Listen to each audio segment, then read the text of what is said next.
Dharmanagar চন্দ্রপুরের আরবানি colony ২ নম্বর word থেকে একটি নবজাতক পুত্র সন্তানের মৃতদেহ উদ্ধারে জনমনে তীব্র ধিক্কার শুরু হয়েছে।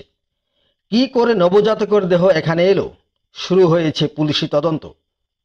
জানা গেছে, একটি ছেলে তার বাড়ির পাশে প্রতিদিনই মাছ ধরতে যায়।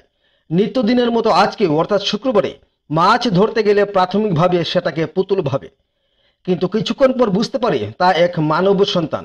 সাথে সাথে আশপাশের লোকজনকে ঘটনা জানায়। এলাকার মানুষ ধর্মনগর থানায় খবর পাঠান। খবর পেয়ে ধর্মনগর থানার পুলিশ ওই দেহটিকে উদ্ধার করে হাসপাতালে নিয়ে যায় ময়না তদন্তের জন্য। শিশুটির নাভিতে হাসপাতালে যেই সব চিহ্ন ব্যবহার করা হয় সেই সব চিহ্ন রয়েছে বলে জানান এলাকাবাসীরা। অর্থাৎ জন্মের পরই বাচ্চাটিকে ফেলে দেওয়া হয়েছে বলে দাবি করছে পুলিশ কর্তারা। মানুষ দিনকে দিন নরঘাতক হয়ে যাচ্ছে, আর তার উৎকৃষ্ট উদাহরণ হচ্ছে উদ্ধার হওয়া এই নবজাতকের দেহ। সাময়িক আনন্দের মোহ কাটাতে না পেরে ভবিষ্যতের একটি প্রাণকে জলাঞ্জলি দিচ্ছে মানুষ, ভাবছেন অনেকেই। মানুষকে যতই উৎকৃষ্ট জীব বলে বর্ণনা করা হোক না কেন, বহু মানুষ এখনো পশুর চেয়েও অধমে পরিণত হয়েছে বলে অনেকের অভিমত। একটি শিশু যে ভবিষ্যতের নাগরিক, তাকে যেমন করে হত্যা করে নিজেদের লজ্জা লুকায়িত করার চেষ্টা চলছে, সাধারণ মানুষ ধিক্কার জানাচ্ছে।